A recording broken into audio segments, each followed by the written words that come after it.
Ah, you got caught. You got caught. How dare you? Happy Sunday. Happy Sunday and welcome to the Shadowcast. Hi, everyone. Hi, everybody. Hi. Where Matt cuts his hair and shaves his face. I didn't shave. And we talk about 3D printing and toys and how silly Matt looks. He just cut his hair. What are you talking about? He didn't Pink Floyd it. I didn't shave. What's the matter with you? I was actually using my Cobra 2 today to mess around 3D printing some things that I've been working on. Cobra 3 or Cobra 2? Cobra 2, sorry.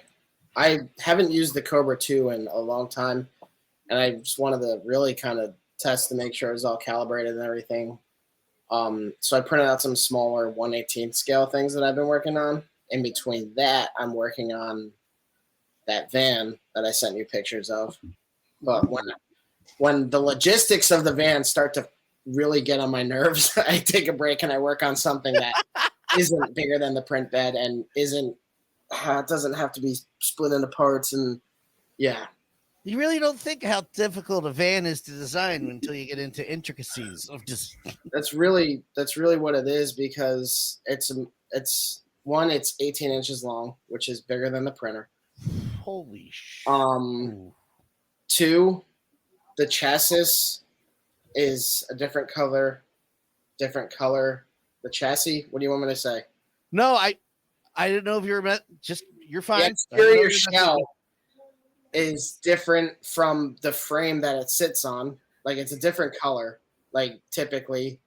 So, like, if I wanted it to be a white creeper van, the bottom's black, so that's 2 different pieces right there. Unless I break it into even smaller pieces and then try to do it on the Cobra 3. But at that point, I would just wait around and print it on the Cobra 3 Max and then just do it all in one print. And then it doesn't have to be disassembled. I really just have to figure out how to get the back and the cab to plug into each other, which might be the way to go. But then there's also doors, the need for foot space, the consideration of how tall the exterior should be, and then how thick the walls on this thing really should be, because right now I'm looking around 1/8 of an inch. But yeah. Jeez. Well, 1/8 should be the minimum. Yeah. That's what I'm kind of doing right now. But then that's even just working on the frame. That's not detailing steering wheels, radio, cup holders, chairs, all that other shit. Like, there's so much more that goes into it, and it just gets crazy. But yeah, I was doing a lot and then worrying about contour too much. And then I was reminded actually of Pete and his whole debacle with the Is that me? What? No. The thing with Pete and the jersey barrier, and how it was a matter of too many little things contouring. And I was like, you know what? I need to just kind of keep it simple rather than worrying about the side having curvature and everything like that. I just reduced the amount of faces on it and just kept it to like a simple panel van. That makes it a lot easier to model and work with. Yeah. Well, I didn't have to try to print anything this week, so I didn't get angry. I didn't get angry. My printer's working fine, actually. No, I just mean me. I would be angry if I tried to do you guys. I screwed up some things in what I did end up printing, but that was because I wasn't thinking. And in Blender, I had the mirror modifier on. The mirror modifier specifically creates symmetry off of whichever axis you select. So if I'm doing something over here, I can make it symmetrical over X or Y, whichever one's respective to it, and then it reproduces it over here. So they only have to work on half of it, and it automatically recreates it over here. The problem is I forgot to apply that modifier, so when I printed the item, the slicer was like, I don't know what the fuck this is, so I'm just going to print out this. And I was like, oh, that's wrong, but I'm surprised you printed it at all, so yeah. I am not smart enough to try to do any of this. Nope. That technology has passed me by, sir. There's no I'm kind way. of excited about that 1/18 scale stuff that I'm printing, because I'm putting down the detail in it, and I think that it'll translate up to 1/12 scale too. So, yeah. Just because you wanted the updates last week, the Bills have one back. Uh-oh. Yeah. Come on, Bills, catch up. Yeah, please. I mean, part of me wants a rematch. I know part of you does. Part of me wants the rematch, but part of me doesn't feel like dealing with that again. And I almost had a heart attack this week. I don't need two. The Bills, nothing against the Bills. I don't mean it that way. It's just the unknown versus I've done this before. I don't want to do it again, kind of thing. You know what I mean? Yeah. I do want to thank the New York Giants again for not signing Saquon Barkley. Thank you very much. You had 3 touchdowns today. I don't mean that sarcastically. Go fuck yourself. Go fuck yourself. Holy shit, dude. Hey, everybody. This is a nerd podcast where apparently they talk about football. I'm nerdy about Philly sports. I mean, Yeah, like stats and I was about to say, like stats isn't fucking pure mathematics. yeah. Although when I was in college and I took a stats class, I did it without doing any math. The normal curve that we needed for our data, we literally printed it off Google and just changed the subtext. No. How? We BS that entire project, and then we put there's Z star Y, there's like Z star and X star, and then there's Y hat or something like that in statistics. I don't know. We literally drew pictures of them as like cowboys. Like Z star was a sheriff with a little star, and then there was Y hat, and they were like, "This town ain't big enough for all of us." Like the paper we wrote, we did it in one night. No math was involved. We did it about like college football statistics. It was total percent accumulated percent capacity. Every time we used that term, we used that in its entirety. So then, like at some point, we had to do something else, and it was like total predicted accumulated percent capacity, and like it was just 5 words that took up so much space, and we called the college stats Boy Wonder. Oh man! Oh no! What a joke of a class! Gotta be. A joke of a class. No thanks. AP, what are you working on this week? hey, working on a bunch of shit actually. So I just finished this little Terminator 2 gun. This is going to be our shooting gun moving forward to be on Terminator 2, Aerosmith, and any other light guns that use a Uzi. Off the top of my head, I want to say like Jackal and Cabal. Those games also used this style of Uzi. I've been working on the Ninja Turtles table, which I'm currently putting together. The peg system is great. So this is basically the coffee table that'll be in front of the turtles when they're watching TV.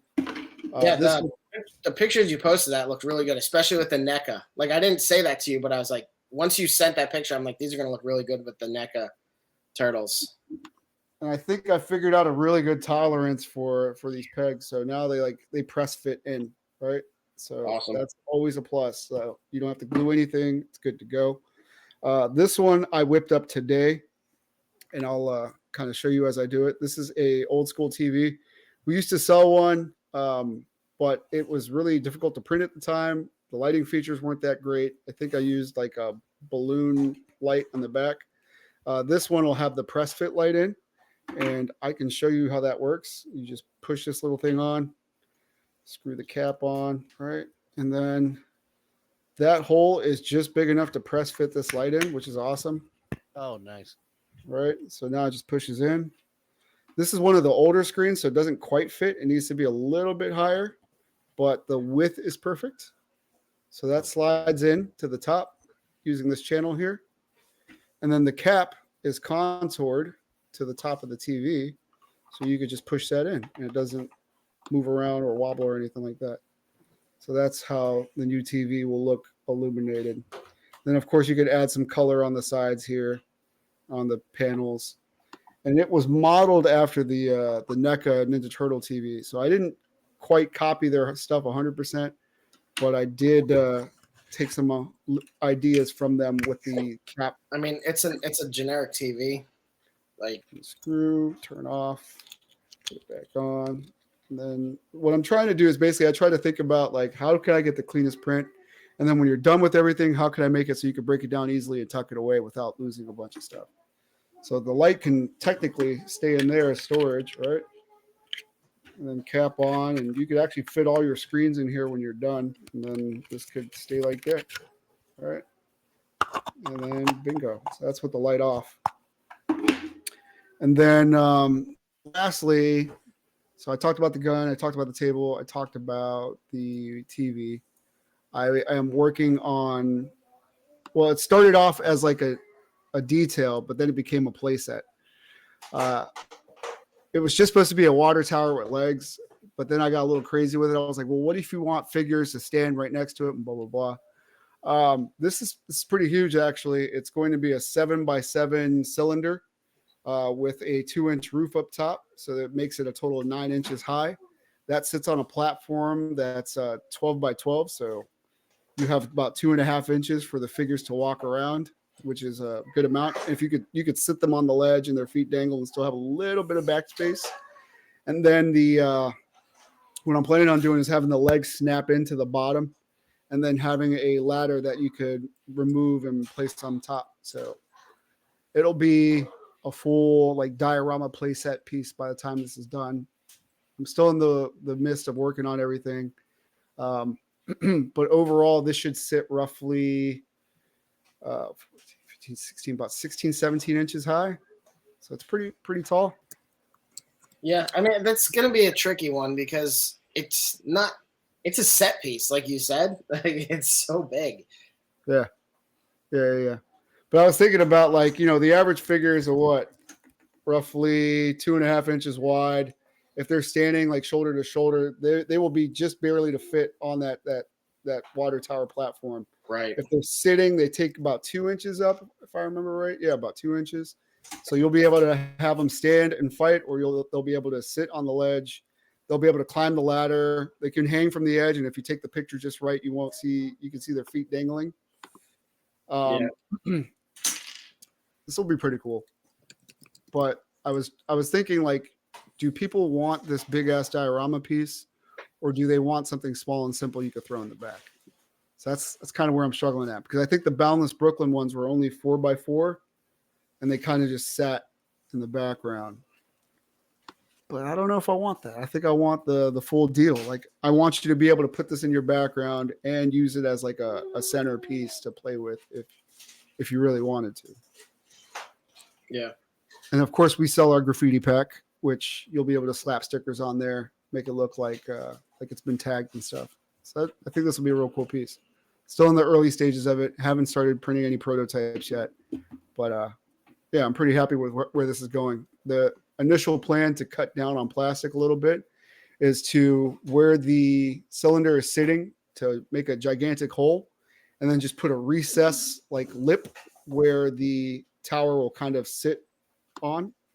So that way we're not using all that plastic on there.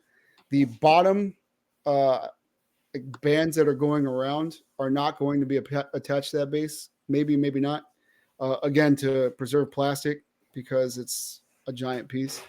And then the legs, I want to be able to print them flat, so that way you have the cleanest print possible. And those will plug into the side of that that support system there. I think I'm going to make the top look like wood a little bit, so that way I can decrease the size of the boards that are going around. Something similar to what this looks like, without the grain. That way you just see the panels on there. So it'll be like this kind of board right here, where that top is sitting at, without the grain on there. So that way you have a little bit of color breakage. You have a little bit of separation there. You have different aesthetics. So you have like this metal looking piece with like a wooden base, and then more metal supporting that on the bottom. Should be cool. I don't know. I could see the price point of this being a little high. I don't know yet, and I won't know until I print it. So we'll figure that out. Because my goal ultimately is not only to make it easy for me to print, but make it easy for you to put together and stow away when you're done. So hopefully this will all break down. You can put it away when you're done. Other than that, we are still working on, let me see, the AwesomeCon stuff. I've been printing like a madman, while also trying to get this area cleaned up. And part of that involved making shelves for the cabinets over here. so that way I can properly display and put all the figures that I wanted in there. The thing with that is I posted online, and a lot of people were interested in the shelves that I was producing. So we've put those up for order online as well. So if you guys are interested in purchasing these cabinets, I put a link for those cabinets and the smaller cabinets. I don't know if you can see them here.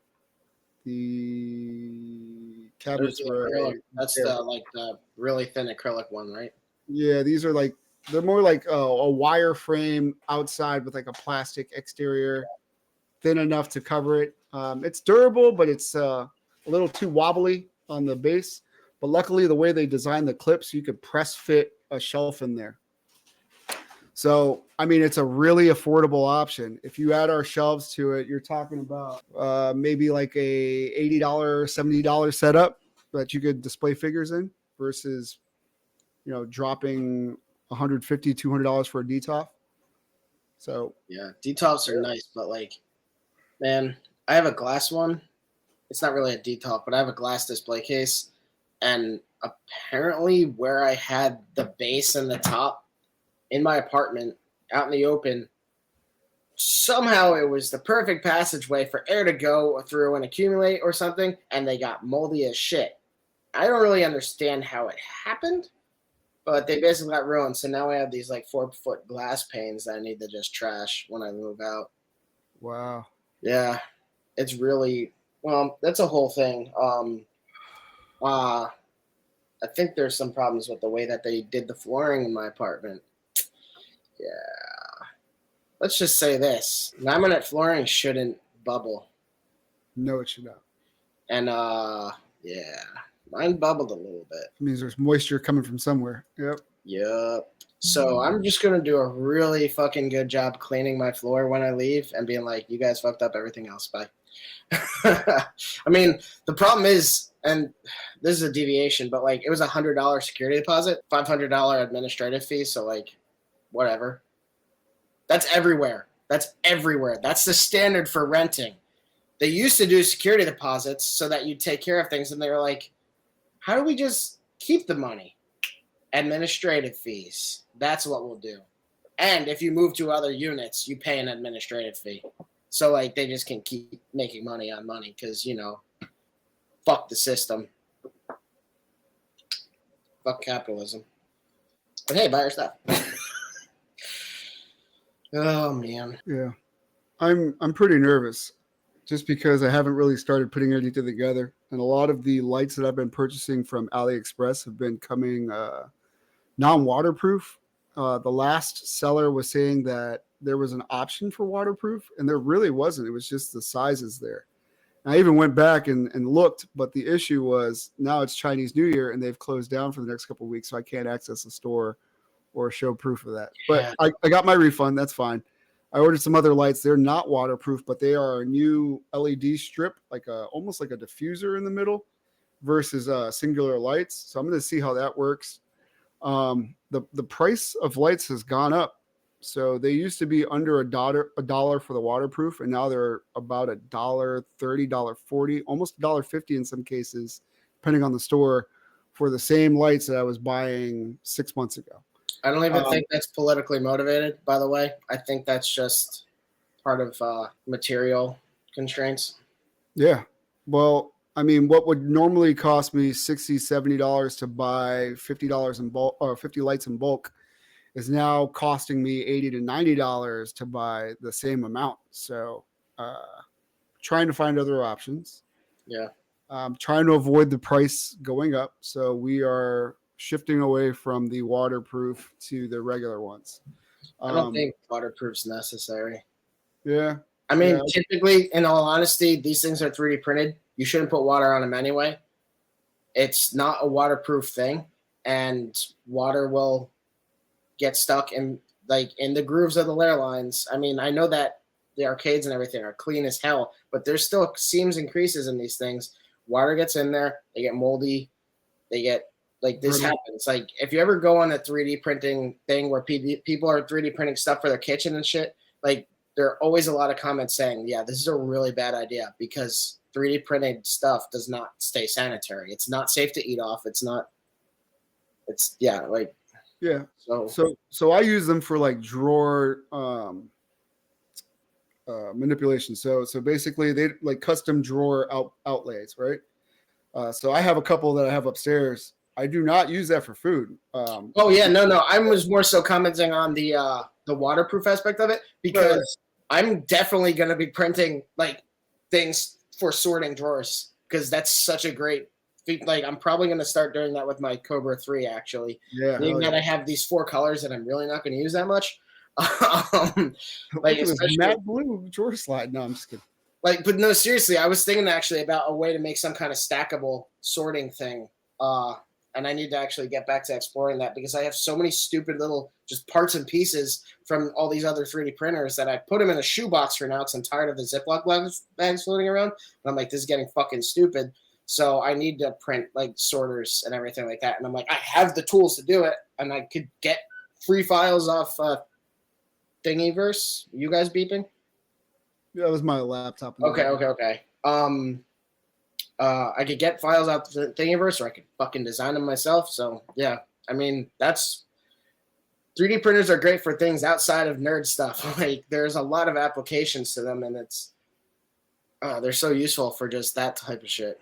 Yeah, this table right here is like one of those like hinge top tables, and awesome. in it I put all my like post-processing stuff, I should say.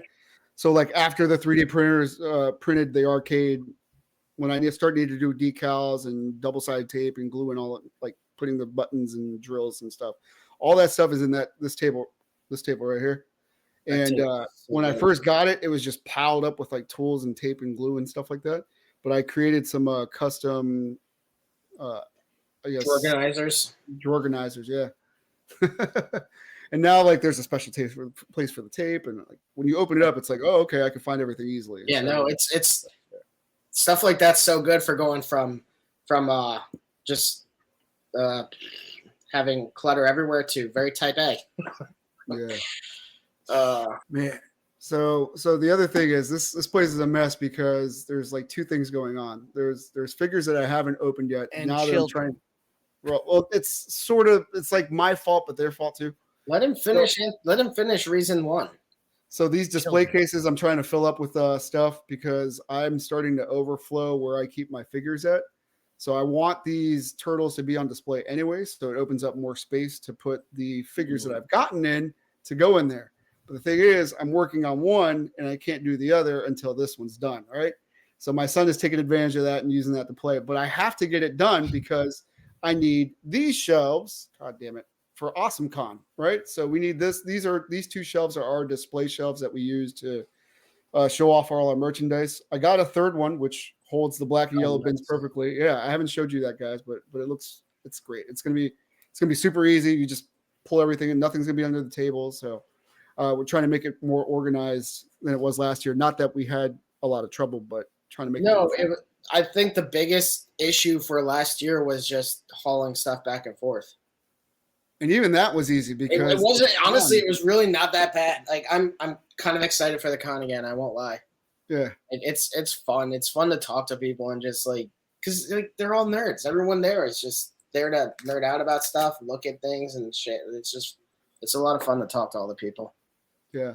I feel like you were right on an aspect of like just making smaller items that people could take with them. So this time we're introducing much more smaller items this time, and then we're introducing bundles. So like rewarding you if you want to buy more, which is kind of why I'm trying to get like this Ninja Turtle stuff out. Do more change machines to go with the arcades, and like little soda machine or soda cans and stuff like that to go with them. Newspapers to go with this newspaper machines, comic books, all that stuff. So we have tons of little items that you could pick up, but we'll be also presenting those in a bundle format this time, which should be pretty cool. I have an idea that I want to bring up with you after this. Okay. The other thing I'm trying to figure out is the height. So, for example, like this is a standard arcade. This is our older model, but the board sits the same height as the newer one. The 6-inch figure is able to kind of like sit here right about there and hold it without looking awkward. But I'm debating if I should make it where this is adjustable in height, or I should just keep it simple and make it swivel.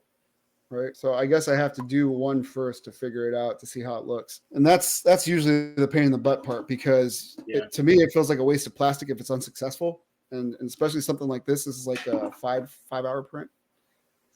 But yeah, hopefully I will have that down. I should probably next weekend start designing the Terminator 2 output. I want to do Lethal Enforcers also. I feel like that's a really popular game that nobody's requested yet. Yeah. But I've done Area 51. We have Point Blank. We're gonna have Time Crisis debuting at the show. So hopefully that, Lethal Enforcers, and Terminator 2. Then we have the new Driving Arcade, which is the initial D, along with Mario Kart. We'll be having some anime arcades there this time around. Should be a lot of new stuff.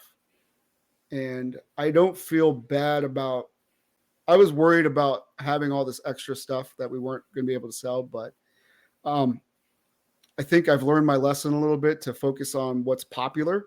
So we'll do like maybe one or two of the stuff that doesn't really push that much versus the stuff that does. We'll also be having huge discounts on our Generation 1 models. So if you guys are there, you can pick those up for 50% off. Damn. Yeah. And that includes like Turtles in Time. I think we have a Ninja Turtles cabinet. We have Miss Pac-Man, NBA Jam, Mortal Kombat 1 and 2, 50% off if you're interested in owning one of our Shadow Moses stuff. Hold on.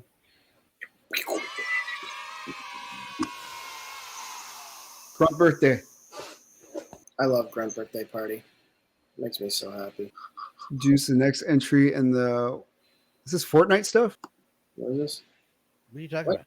Fan favorite robot build, enter. Oh, I have no idea what that is. Oh, you guys sent it to me, so I brought it up. This is a model kit. You're a model kit. Thank you. Oh, the Akira shot. I have that. We have that theatrical poster. Some of that. Dan, no, you don't. You don't like yes, it. we do. I didn't know that.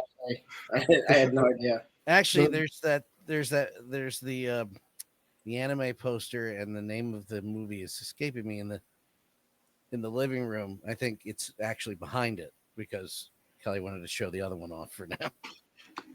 I was gonna say the third party Canada has shipped to the US, so we should, I don't know if you guys pre-ordered it, but there's notifications coming out soon for second payment. Which one? The Canada, the third party Canada from Akira. Oh, was that in the red suit? No, I didn't do that. Yeah. I didn't go for that. No, but this thing's cool. But apparently, is that a motorcycle that turns into a mech? It certainly looks like it. That gives off Shield vibes. I love how that's done. That looks really cool. Like if they're getting by cool. Something. They kind of did that with the Hot Toys Cable figure. They gave him that kind of holograph thing for the shield that he was able to create. That's pretty neat. The different. What is this thing called again? It is the Robot Build 14 Denki number 9 Auto 9 figure. I found it. Thank you. Any of that mouthful. Mecha Pilot is 3.5 inches tall. Wow. It's like 1/18 scale. 3.5 is 1/18? That's what I was looking for. No, it's a little bit smaller than that. Look at all that. It's pretty nifty. Maybe it's not a model kit. What did I think it was? Yeah, instructions. Yeah, it's a model kit. No, you got it. I don't know. That was one of the ones that were sent, but this one is probably my favorite name of a unlicensed toy I've ever seen. It's just that insane. There you go. No, it's just it figures. Whoa, never mind. I was looking at the other thing. It's like, I'll give you that one. That's pretty good. Yeah. It looks decent. Action figure. Yeah, it looks great. I was going to say the face doesn't look great there, but the other shots, it looks amazing. There it is. I'm not a huge fan of it, but like honestly, Hot Toys suffers the same thing. So like back to the Human Torch figure that they announced, a lot of those pictures don't look like Chris Evans. Like it's really hard to get. Oh yeah. There are like only a handful of key features of faces that we really cling to recognize a person. And if it's not correct at a certain angle, it's going to look like someone else. I mean, we can kind of, our brain figures it out, like what the intent is, but like that picture on the right doesn't look like Chris Evans. It looks like they took the Hugh Jackman sculpt and then tried to like restructure it into Chris Evans or something. I was gonna say I'm getting like Benedict Cumberbatch vibes. It's not Chris Evans. Looking. Settle down. What happened? I said he's not that bad looking. Settle down. What? Benedict is not ugly. He's a pretty bastard. You get lost in those dreamy eyes. You know what? The eyes and the voice really doesn't matter. What else? Just him looking at me and whatever he says, I'm like, yes. Well, it's like in Between Two Ferns. Like, do you think you would have a successful acting career if you weren't British, like, or like if you didn't have the accent or something? You didn't have the accent. It's so. I need to step away for a minute. I'll be right back. What was the joke we were talking about, Dan, on the Laughs live stream? You were talking about Dommy Mommies? Yeah, Dommy Mommy. That was was it Friday? That was Friday. I don't even remember who said that now at this point. Who said that? Okay. Well, it doesn't look like the arms remove, which was what I was looking at, because you can see the stitching kind of go together. I was going to say, is that fabric? Yeah. It doesn't look bad until you get to the crotch. I don't think it looks bad at all. I think it looks great. Is that the only head it comes with, though? Is there like a I don't have any other pictures. Like, it's very limited in the pictures, and I didn't see one that had. Yeah, these are just repeats. Scroll up just a hair more. Right, one more. Oh, there it is. One more. There we go. Can't click on the. That's kind of whack. 3 sets of hands, 3 claws that are separate, so you can attach 1, 2, or 3. How much are they asking for this? There's no mask sculpt. There's no like thing without the arms. US 85. Yeah, this is an easy pass for me. Yeah, it's not that I do movie stuff a lot. It doesn't come with like a masked head sculpt. The arms aren't interchangeable with the bare arms. It does come with a bunch of hands, but this is it. There's no other face. They want 85 for it. It's not. Well, it's not just the unsleeved. They have to remove the shoulder pauldrons too. Yeah, like there's a bit of reconfiguring they would need to do to the figure to make it have both versions. I can't take my eyes off his crotch. I can't take my eyes. That strip there is just doesn't. That seems out of place. Have you never seen zippers? I've seen zippers. They don't look like a separate strip on them. I can't believe it's 2025 and we're getting a Snake Plissken. I'm not surprised, but it's Asmus Toys, so it's like Asmus. Nice. Wait, hold on. These guys do weird things. Like I think they have a Devil May Cry line. I also think they did a lot of Lord of the Rings stuff. It's actually a decent head sculpt. See, I would totally pick this up, but this is 1/6. Yeah, it's 1/6. That doesn't look too bad, but I don't know if it's subconscious because of what you just mentioned with Wolverine and Human Torch, but I'm like, it kind of looks like Kurt Russell, but not really. Who's Human Torch? I said Human Torch. Oh, I felt like stretching it. Yeah, no, I know you did. You thought about it. You're like, no. Also, is this a figure or a statue? It's a figure. Well, how? It's seamless, which is another. Which look at the elbow. Oh my god, that looks. Oh yeah, there. Wow. It's seamless, which I've talked about a lot. Seamless is always very risky from any company. Like even Hot Toys, I would be really on the fence about getting a seamless figure just because materials can only endure so much, and Hot Toys already fuck up their costume, uniform, whatever you want to call it. Fabric doesn't hold because they use such like tight shit that it just gets worn out. Like I had a Spider-Man figure who was doing this for too long because I had him looking at his cell phone because it was funny. But when I stretched out his arm, he had this giant weenus sag. So I don't get why. Oh, he comes with regular arms though. Yeah, he looks like he comes with 2 sets. That's actually pretty cool. Interesting. I like that. I guess they have a different version because that says Sculpted Hair Edition, which is the one 100% go for that. Even Hot Toys hair is tricky, and Asmus Toys is not Hot Toys. Although they're charging Hot Toys prices. Holy shit. 280. Oh. Yeah. I mean, Hot Toys have gone up, but like still. Whew. So here's a question that just popped in my head. Yeah. Given the oncoming tariffs and the prices going up and shit, what's the cutoff point for toys? Like, how much is too much? I don't know. We mentioned it last week, but we didn't really get into it. I honestly don't know.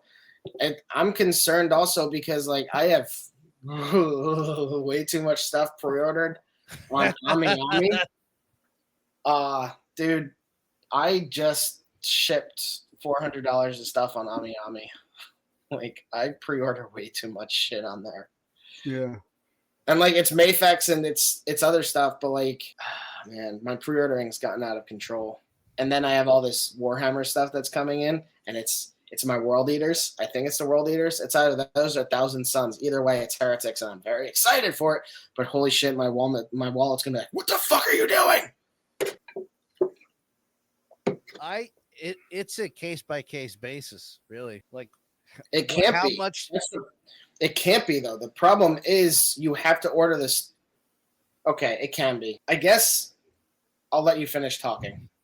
And then I'll add an asterisk to that. That was one of the best interruptions I've ever had. No, I get what you were going to say. You can add on to it. If we're talking pre-orders, I mean, it matters.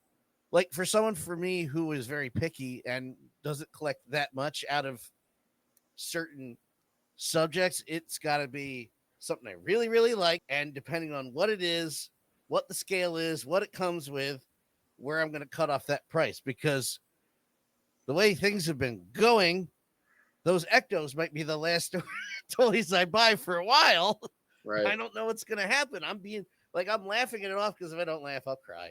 But yeah, it's for someone like me who collects a lot less and is, certain things, you can do it a case by case. You guys, fuck. Well, I think Pete could still do more case by case. I'm a psychopath and I order a lot of shit. But like what I was going to add to that is you have to consider the whole FOMO aspect of it, because some things the window is really you're right. short on. Like I pre-ordered, and it's funny because Killmonger and actually Mafex's Hush version of Robin were up on AmiAmi and Big Bad Toy Store this past week to pre-order. I did a search on AmiAmi and I found them because they weren't like on the main page right away. And Robin actually was the most popular item on the website for a bit. I was surprised to see that because normally it's just big-titted weird things. If you ever go to AmiAmi.com, that's 90% of it. True. It's just weird. But true. They're $83-ish on AmiAmi. Wow. Or 100 something on Big Bad Toy Store.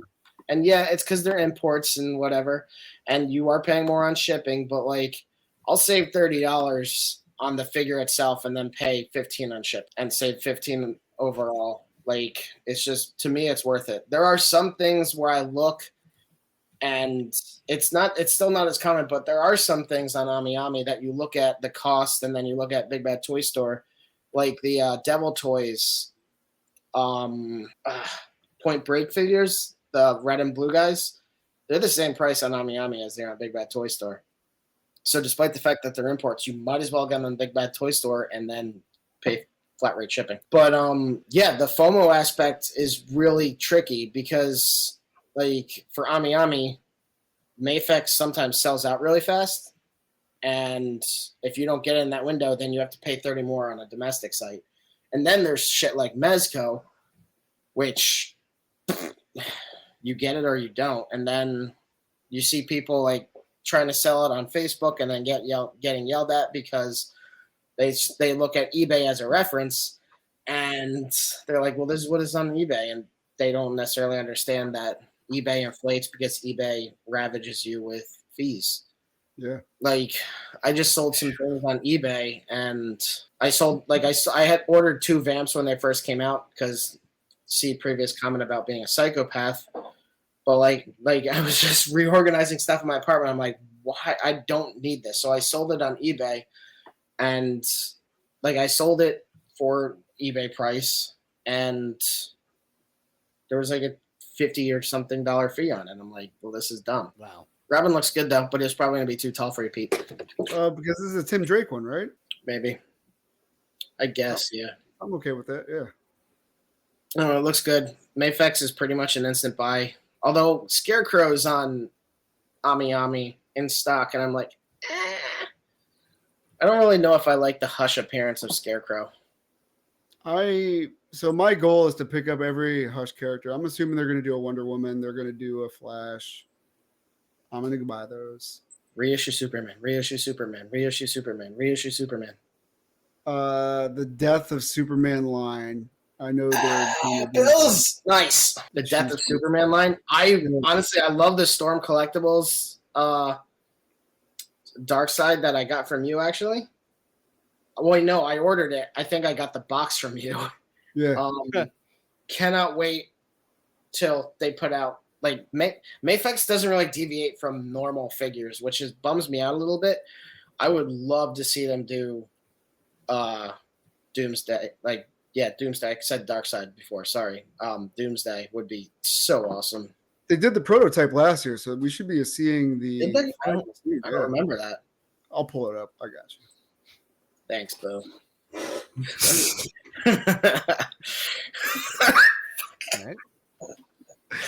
Now I don't want to.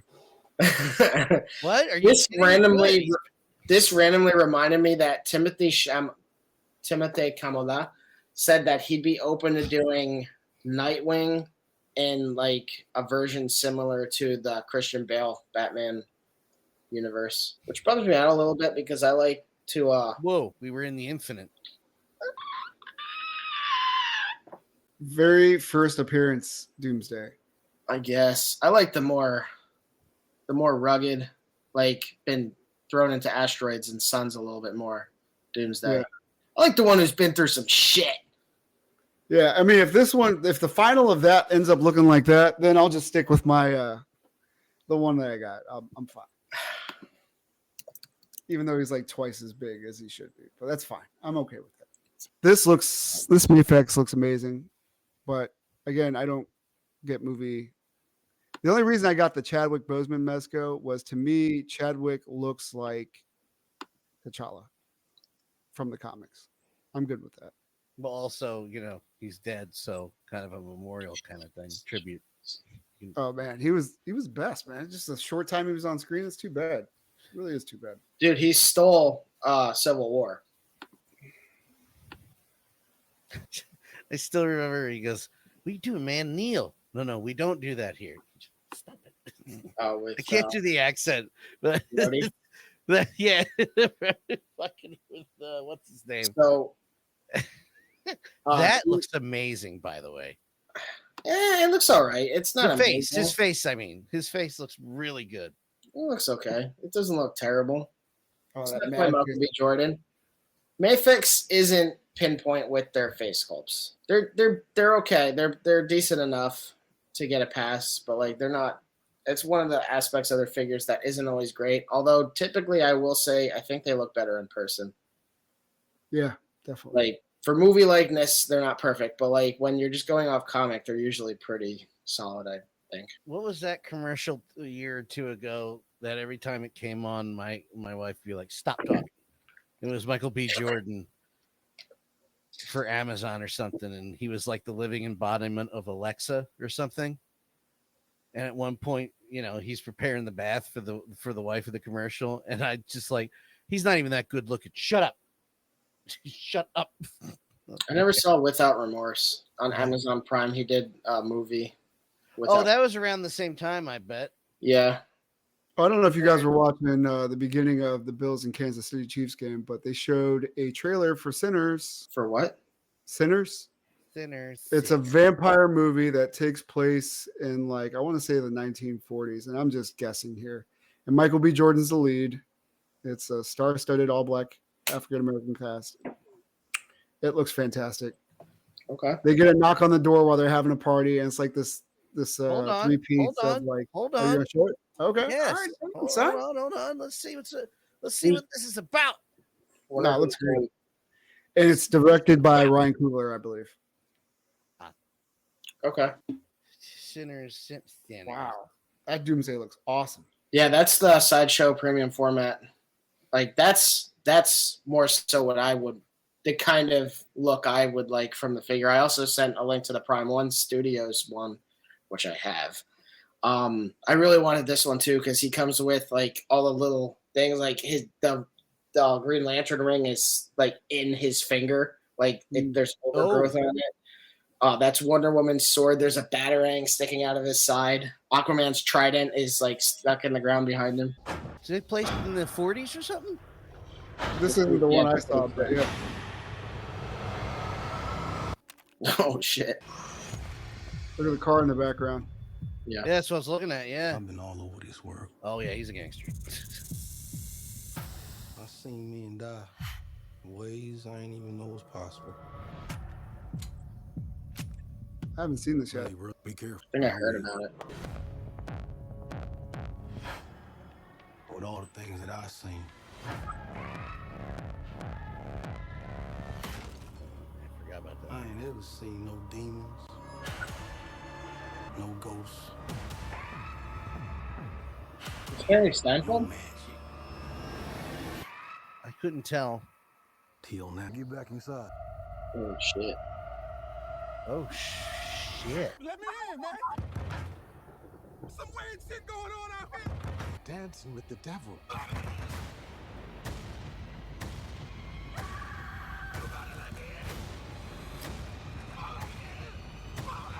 That Delroy Lindo? I didn't see it. One day he's gonna follow you home.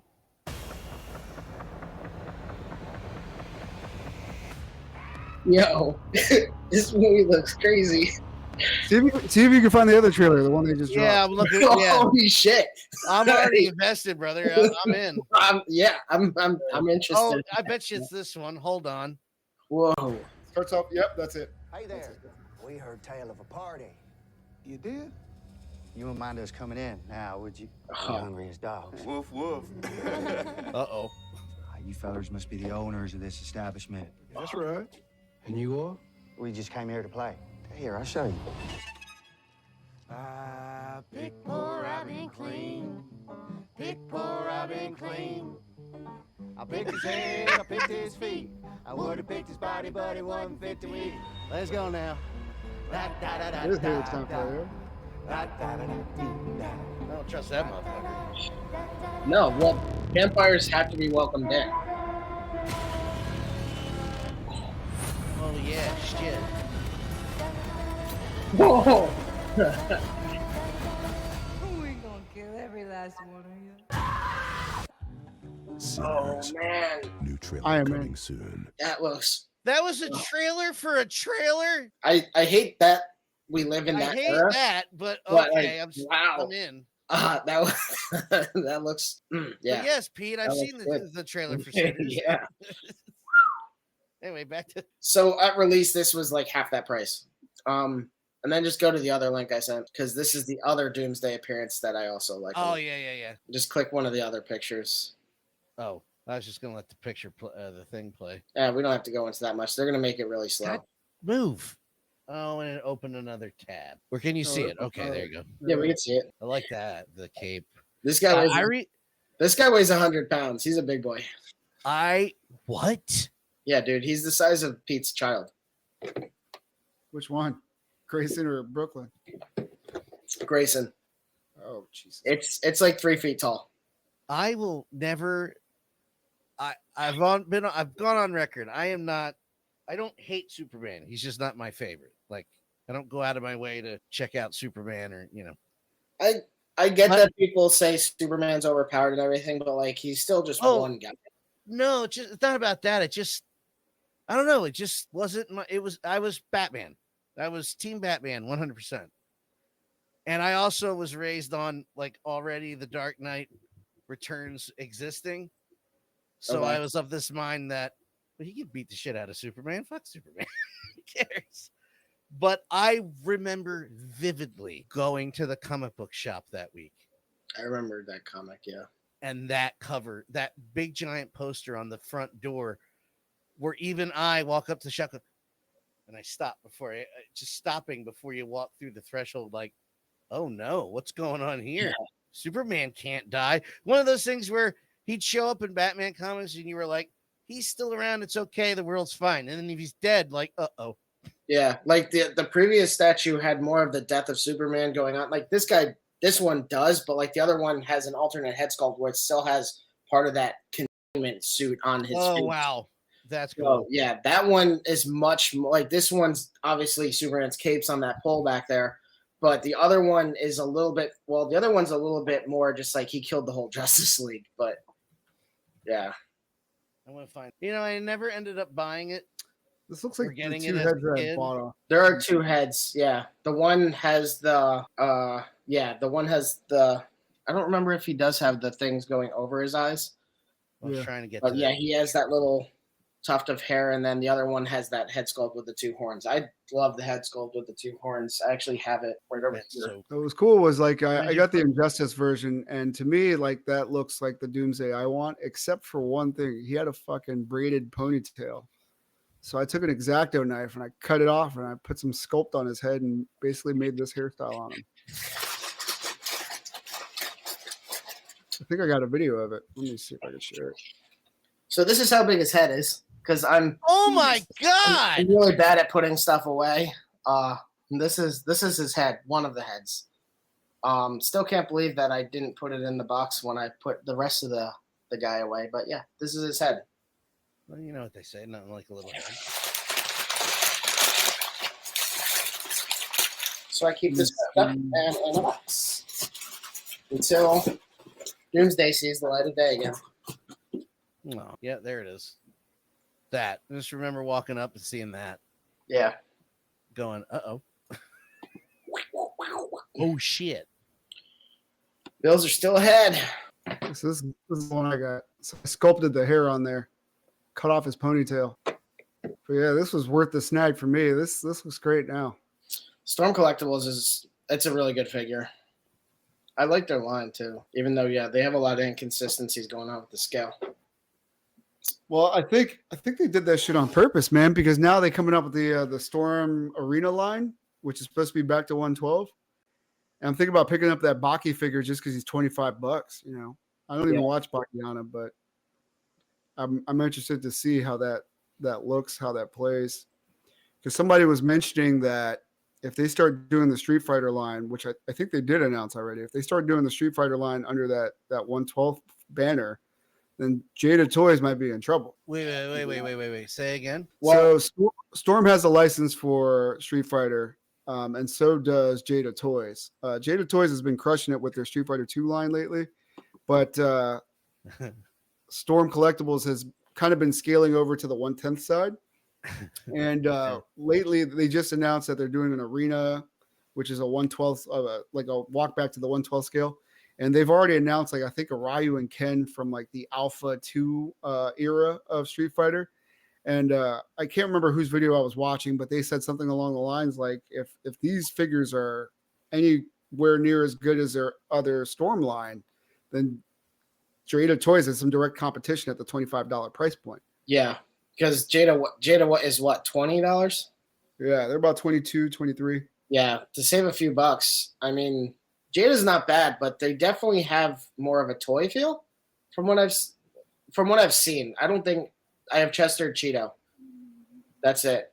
He's not bad, but like it's definitely not the level of just quality that like Storm has with their other figures and everything. It is kind of curious to see what they do with that line because like anyone who has Storm figures know the bigger ones have more of that malleable rubber chest pieces or plastic, whatever material it is, so that you could get more range of motion and not have a rigid body and impinging upon that.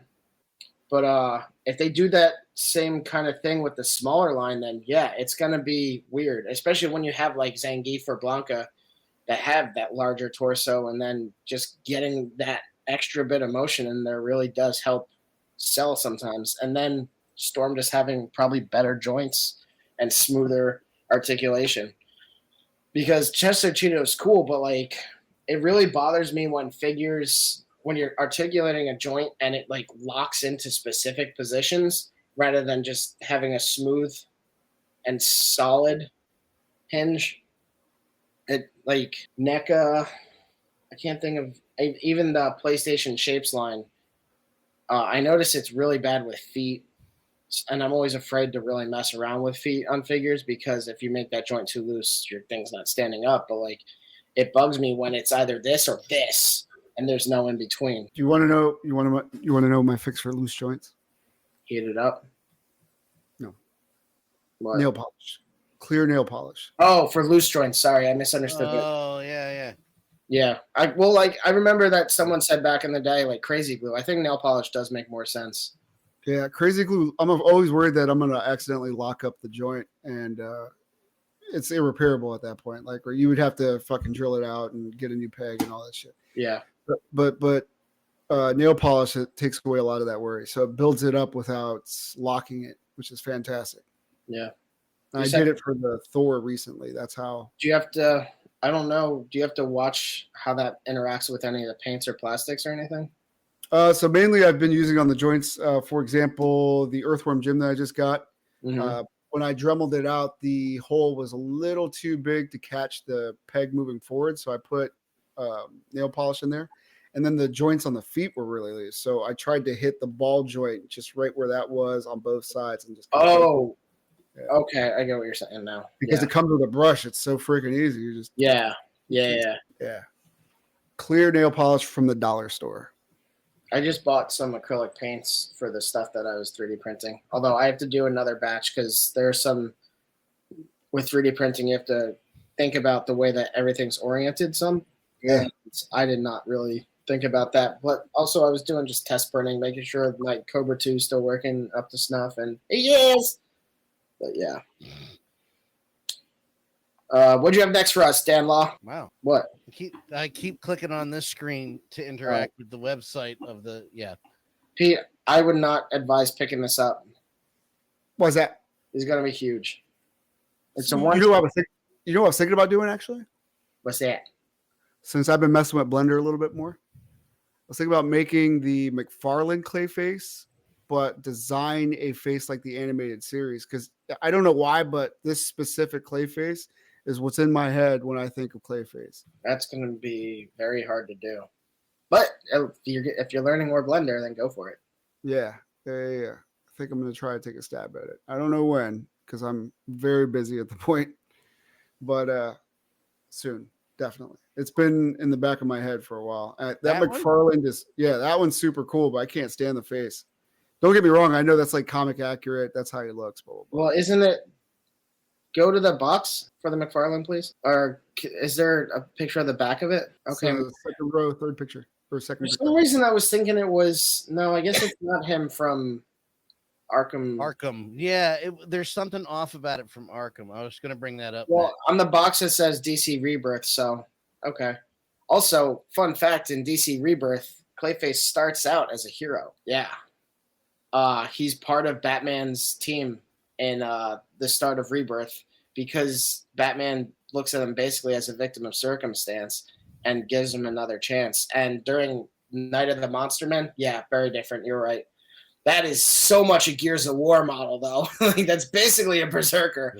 Yeah. But Clayface in Night of the Monster Men, Clayface actually splits up into like a whole boatload of other individuals, like as cops to like help keep people out of Gotham while these giant monsters are like in the city and Batman and his team are taking him out. And it's like the extent of his ability as Clayface. So like in the end, he like, I don't know if I didn't get far enough into it to know if he turns back into Oogie Boogie or not. Nice. Oogie Boogie. I mean, Mondo's killing it with these. He is kind of Oogie Boogie. Yeah.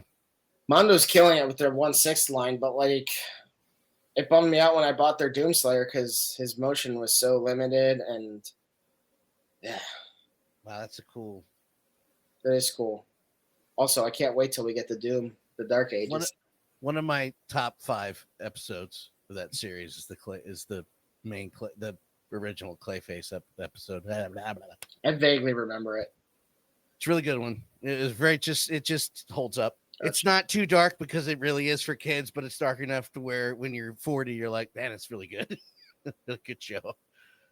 Great show. By the way, the Blu-ray, the HD upscale, that is beautiful. That's one of my favorite releases.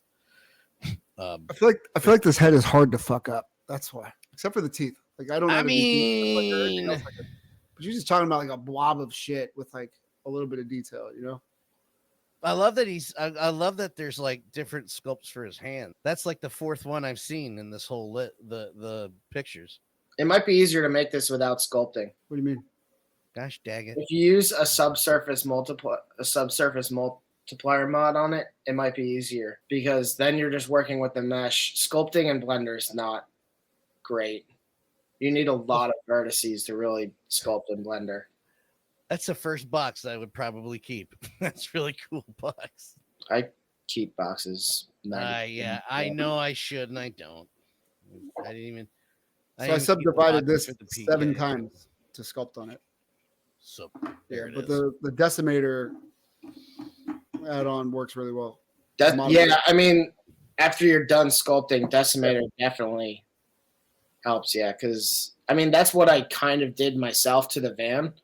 I basically had the van that I sent you the picture of, and then I was thinking about it. I'm like, no, there's so much contour going on there that I can't catch with my eye, and it's not right. So I basically started all the way over, and then just limited the number of faces that I was putting on the side, and then I kind of subdivided those down a little bit because I needed vertices to match up in the front where there was more contour.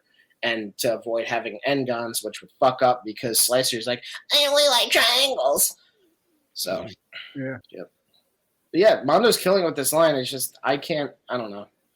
I'm glad that I can't get into them because I don't need yet another thing. I already received my newest giant Godzilla, not giant, but 12-inch Godzilla, Space Godzilla, and he's a fucking beast. You haven't played it for a while because of undisclosed reasons, but there's a Mothra glider in Fortnite, and it really looks good. It looks. I haven't been playing Fortnite because I fucking hate it. Well, that's why. Yeah, But the Mothra glider looks spectacular. I was like, that looks really good. Yeah, I remember you mentioned that. Trying to fight Godzilla is a fucking pain in the ass. I've seen videos of it, and it looks kind of cool. And Kate told me that she finally got to play as Godzilla, but like, yeah, we finally got her in there. From videos I've seen of it, like it looks so clunky. Because well, I haven't been Godzilla, so I can't tell you. It's like the Jedi thing. You have to land close enough, get to the portal, and jump in before anybody else, or you're fucked. You just don't get a chance. It took us 7 or 8 tries in a row, and we finally got to the portal. So I sent this because I thought it was interesting. I think it's way overpriced, but it's kind of a cool idea. I think this is DNA Toys. Fancy Realm? Nope, I'm wrong. DNA Toys has other things put on Big Bad Toy Store, and they're even more expensive. I think this guy comes with a good amount of accessories, which kind of jack the price up to that much. But it's an interesting figure. I like the accurate eyes on him. Yeah, square. Yeah, that's badass. I just don't know what I. Yeah, I think this definitely would appeal to people who are more in like the fantastical stuff, like Mythic Legions collectors and all that, or people who just want like some weird kind of nightmarish thing to kind of just counter what they're normally doing. Like, I feel like this needed soft goods though. I could see that. That's cool. It comes with all that, even the breath. Yeah, that's awesome. Yeah, like it comes with a good amount of accessories. There's a lower price version of it. I think it's like $25 cheaper or something, but he comes with far fewer accessories. That's pretty. Click on Fancy Realm real quick, Dan. Yeah. Oh yeah, there he is. Yeah, so $60, and he comes with a good amount of fewer accessories. Yeah. No! There's a lot left in the quarter. Yeah, see, that comes without the stuff I thought was cool on the other one. Just the skull and the... Yeah, like it's not bad. It's definitely not something I would grab. I could see this maybe for people who want to put him against like Doc Nocturnal or something, because he's kind of similar to Bartholomew Vex of the Mezco line. Bartolomeo.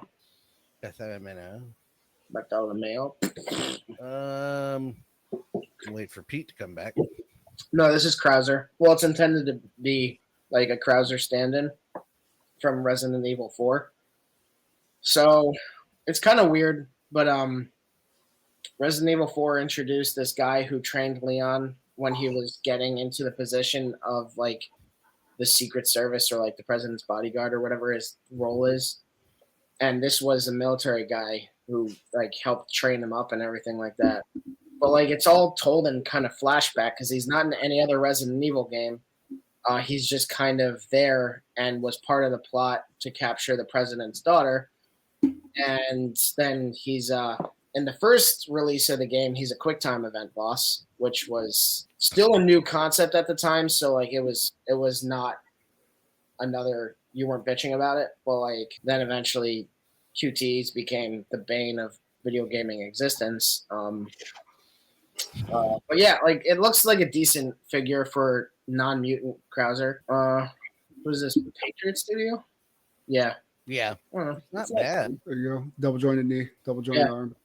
All these, is there a double jointed arm? Yeah, the last picture you can see kind of pulled back a little bit more. Yeah. Oh, yeah. Either that or they're hiding it really well. Yeah, it's hard to tell. Yeah, that forearm looks like it could go further. I don't know enough about Patriot Studio. I don't think I have anything except their zombie figures, which are really bad, actually. Oh, yeah? I like them. They serve the purpose, but it just pissed me off that they're literally like, this is their arm. It's just locked like that. I was like, come on, guys. Like, that's so lazy. I had no idea this line was out, the Coliseum collection. Oh, Mattel Creations. And I'm kind of upset because there's a lot to try to catch up. I'd like to know how they use the facial designs with TrueFX technology because both of these guys are dead. But it actually looks like the Beast from the East. It's a great reference to the I actually don't know why they did this, but the original videotape releases from the WWE were Coliseum home video, and that's what that exact Gotcha. kind of detail to it. But these look incredible. They do. I actually had a Big Boss Man figure when I was little. It had like the slam arms. Oh yeah, the sidewalk slam. What the hell do you call it? Shit, I forgot. I like the Bam Bam comes with a t-shirt and he's got his big dumb New Jersey head screaming right there with his tooth missing. These look great. I gotta look at Boss Man looks great. That looks like Ray Trailer. That looks really good. I kind of wanna look into these and see what they got. But that Bam Bam one looks incredible. Their ultimate figures go for 30 or 35. Say again. Their ultimate figures, WWE Ultimate. Yeah, there's a elite or ultimate line that goes. They still look good, but there's like they're more agreeably priced. Like, agreeably. I'm using that wrong. Yeah, whatever you said. Then there's these, which is based off the old LGNs, which I'm not a big fan of. Man, some people love that. They love those classic figures. I know they do. I'm trying to figure out. I think the Ultimates look great, and they come with a lot of accessories. So this is priced about $5 more than what the Ultimate would be. Oh, that's a whole friggin' ring. I thought it was just hey, what the hell? But yeah, no, it comes with the what? That's pretty cool, actually. Wait a minute. You what? I'm like, there's no reason I would ever get this, but I'm liking it the more you unveil that's the reason to get it. The more you pull back that curtain, the more I appreciate it. I think this came back out like 2 years ago, though. Yeah, okay. I don't know. It's still on it's summer 22. Okay. That's incredible. For someone who's helped put a ring up many times, that's really pretty cool. That's pretty friggin' accurate. That's a cool detail. Wow. It's literally... Is that wood planks over there? It's designed as wood Bed? planks. Yeah. I always thought like rings were like a trampoline material, but like super tight, and then like a canvas to hide it because it's like bouncy. There's a lot of give. I kind of thought that too, honestly. I didn't No. realize. Hold on. This is your standard wrestling. You got the flat mat, which is right underneath the canvas, which is on top of planks, which is on top of a steel frame. That's it. That's a wrestling ring. Oh, Yeah. ouch. Yeah. Fucking ouch. Ouch. Yeah. It's weird how much my respect dial just got turned up. Because Jesus. people, that's what I used to do when I was younger, is when people be like, can't believe you watch that fake shit. And I'm like, come here, let me show you a wrestling ring. Yeah, like it's fake, but the physical part is very real. Yeah, ow. Yeah, Oh. it's not fun. I like that they got This almost makes you want to slap John Stossel also. John Stossel. Have you seen that footage, Matt? What are you talking about? John Stossel was he's a prick, but I think he's still around. He was a reporter. Okay. But he was one of these reporters like Geraldo, only with a bigger mouth. And he goes up to Dave Schultz, and he gets in his face. He's doing an interview, and Dave Schultz is one of those guys where you're always not in character, but you're not fake. You're real. Right. Dave Schultz became an actual bounty hunter after he got let go by the WWF for this. Okay. So Stossel starts asking him about how fake it is. And at one point, Stossel says to him, well, I think it's fake. And he just slaps it. Does that feel fake? Bam! Oh, that's like Roddy Piper on the Bill Maher interview. Yes, only I was hoping that Roddy Piper would actually strike Bill Maher, and he wouldn't be around right now for me to have to listen to his dumb fucking voice. That would have been great. Jostle the here it Stossel. But like I said, I like that they got Luis Guzman to break Hold down on, Matt. the mat. Nice. Luis Guzman, Puerto Rican. I think, yeah, here you go. I think this is fake. You think it's fake? What's that? Is that fake? Huh? What the hell's wrong with you? That's open hand slap, huh? You think it's fake? You come. Oh, What do you mean? Fake. This real-life brutality. I think it's Wow. Okay.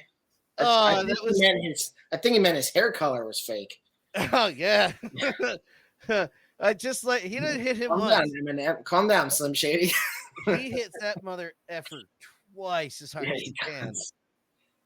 Piper was much more eloquent about it, where he just took his pants off and showed him the scar from his fake hip or Yeah. his hip replacement. Yeah. Schultz. So the story was later, Vince kind of riled him up to it. And then after he was Okay. like, Vince told him to basically go up and rough him up for TV. And then Stossel ended up suing the WWF. And then Vince fired him. It was like, you're the one that told me to hit him, jerk off. I thought that was a part of the thing. So then he became a bounty hunter. Gotcha. Naturally. That's what you do. I'm bringing that up. But yeah, so that right there, back to the wrestling thing, those Coliseum video stuff looks great, but that I wish I knew about that around the time it was released, because I would have totally bought that with that ring. That's incredible. It was $250. These These are thing lights up too. Say again. It lights up. It like pattern lights and the stuff. frame. Like Yeah, it lights up. It has a curtain and everything. Oh, Wow. Wow, Get it aftermarket for 600. they were actual like individual groups of boards too. Damn. yeah. The only thing I wish was in actuality, when you put a ring together, they're not together. They're literally 1, 2, 3. Well, they didn't want to put 30 boards with it, so they just put Yeah. groups of Oh yeah. books or whatever. Listen, I'm glad they did that. I have a replica fire truck from the 70s, and they have the individual ladders that go on a ladder truck. Every time I move it, I'll drop 6 of them.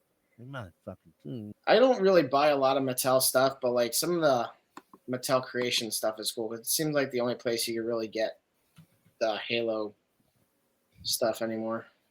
You want me to go to any one of these particularly, Lily? No, I just mentioned them earlier. Mostly that they were overpriced, and I don't know. Some of them are cheaper. Like that one's $50. Here's Oogie Boogie. I feel like these are $20 too much. Maybe, yeah. They look great though. I would pick up that. Bills are down by 1 point.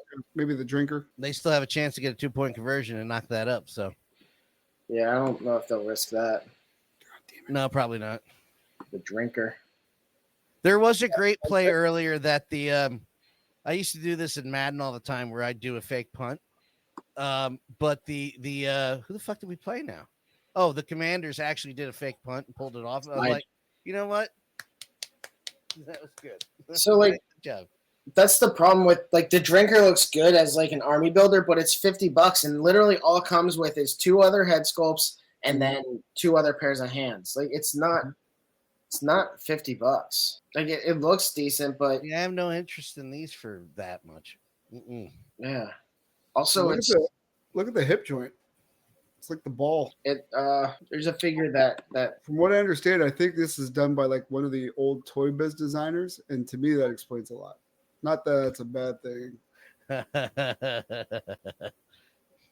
He looks pretty cool, but again, I don't know it's just a basic figure though. That's like $20, $25 maybe. And you use the same buck for 3 or 4 figures, right? 5 figures at least. Yeah, because like I was looking at Dread Rage. That is pretty much the body. In a lot of ways, that's the same body that they used for. It's the same buck as the drinker. Oh yeah, it is. No, I don't know. They look like it.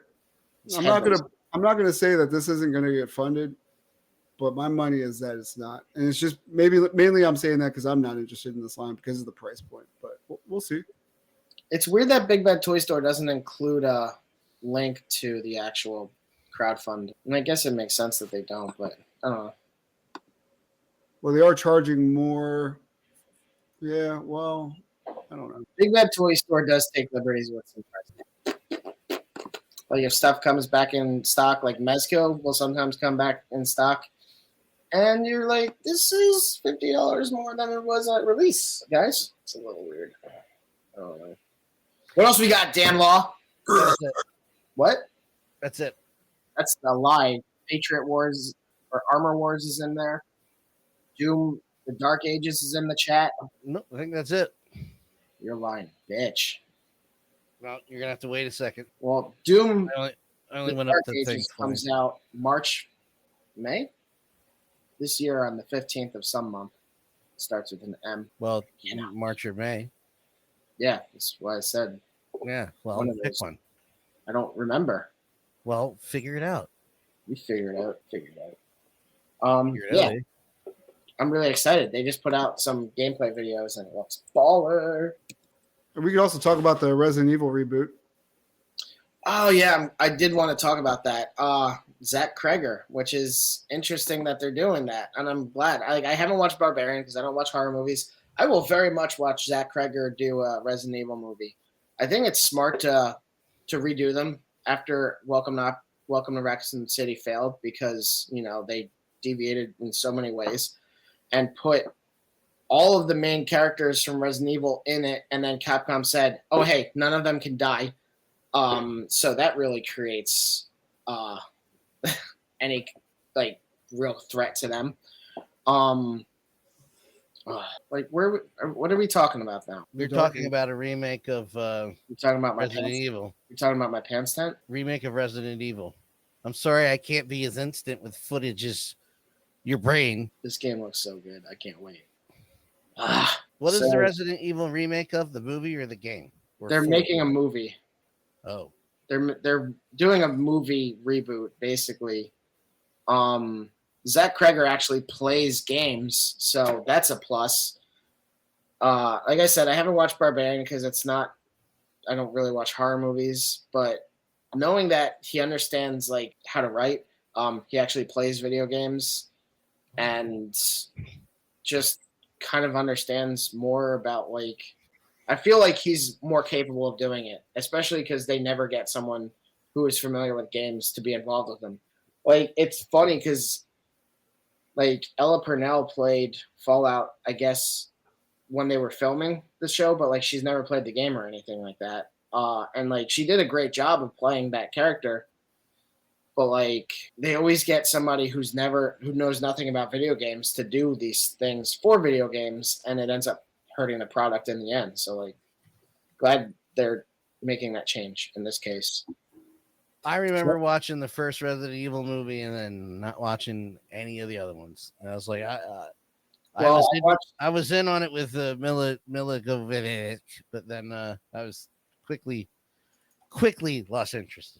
I watched the first one, and then I watched the second because acclaimed horror director. He did one horror movie. I mean, he's from Whitest Kids You Know, and then I think Wrecked was the show that was kind of like a spoof of Lost.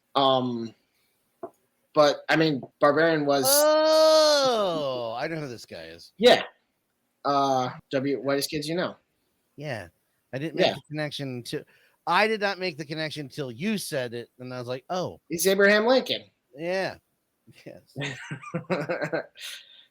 Oh, now you fucked up. Yeah, he's Abraham Lincoln. You have fucked up now.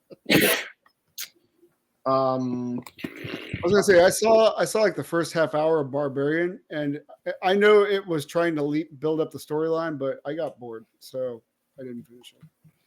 I haven't watched it, so I don't really know. I know it was really popular. I think maybe because it took chances or just kind of stood out from what a lot of people were doing at the time. I'm not really sure. I'm watching it off to the side.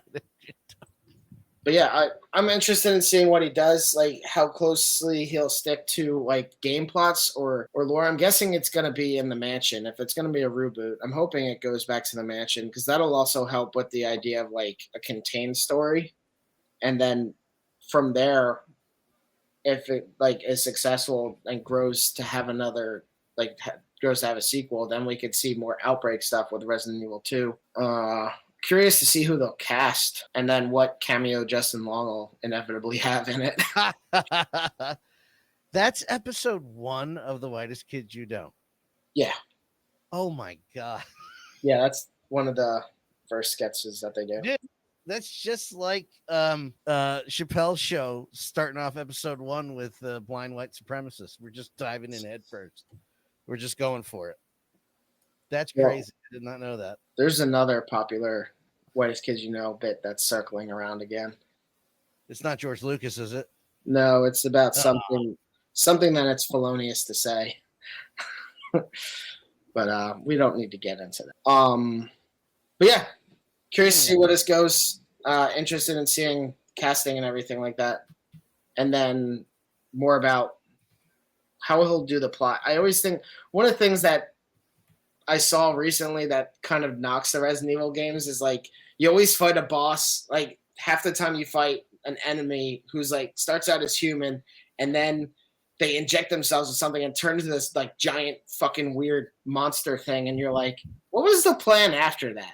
Let's say you did kill Leon. What was your plan after that? Like you're just gonna exist as this giant thing with 4 arms? Like what are you doing? I'm just gonna go home. Yeah, exactly. Like, what is your end game?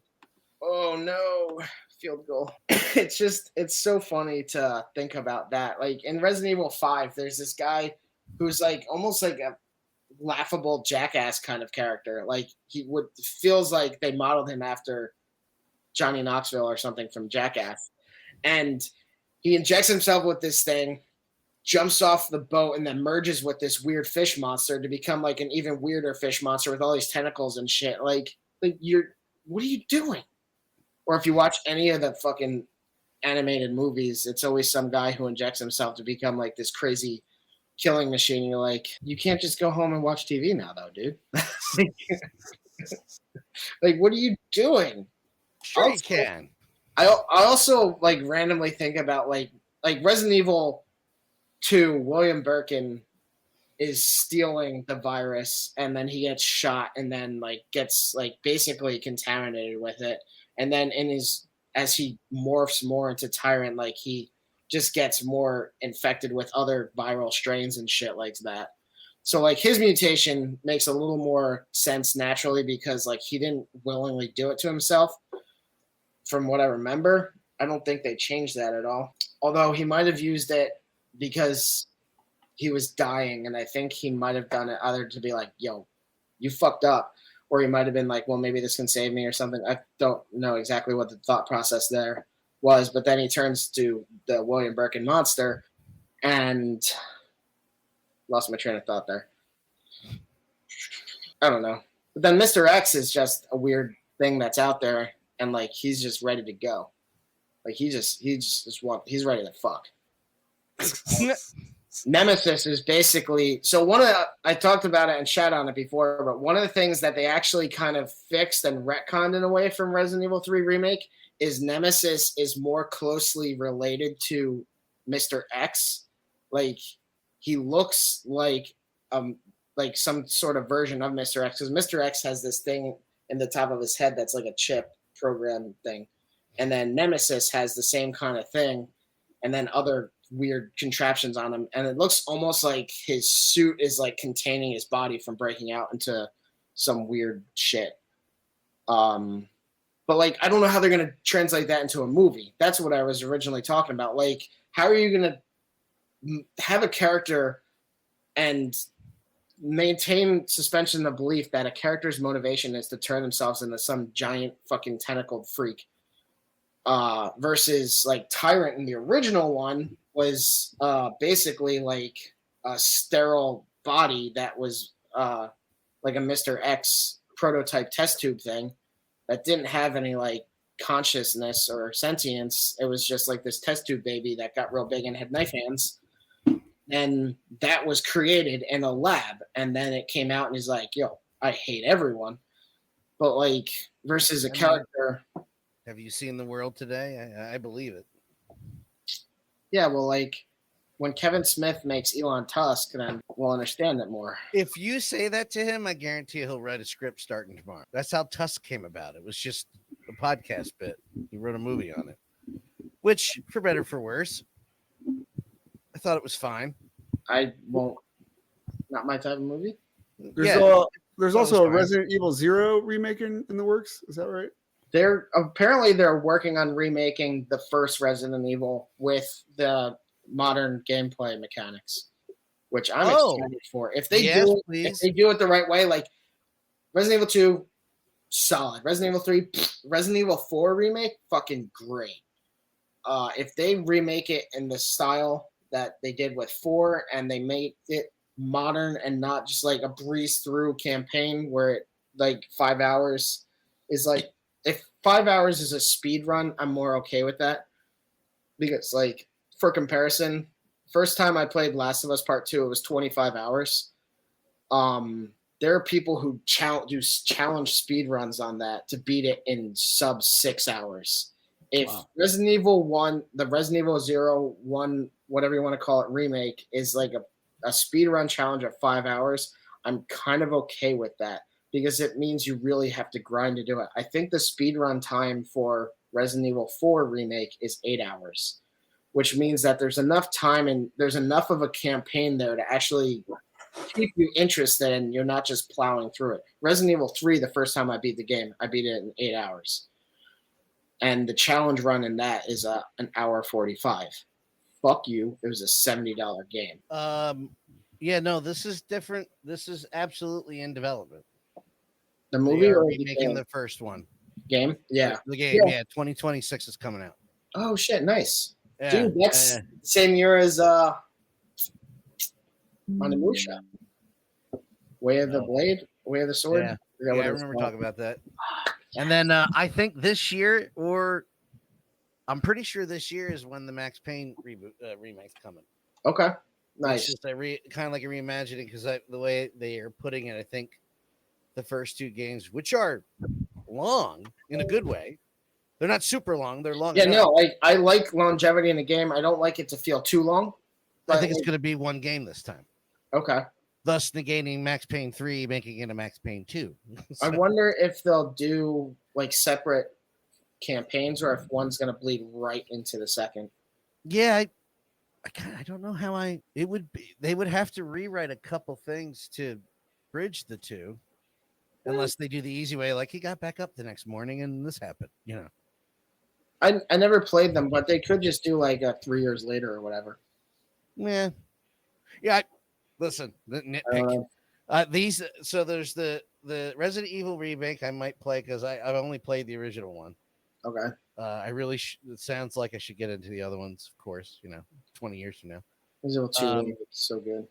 Max Payne remake and the Mafia prequel.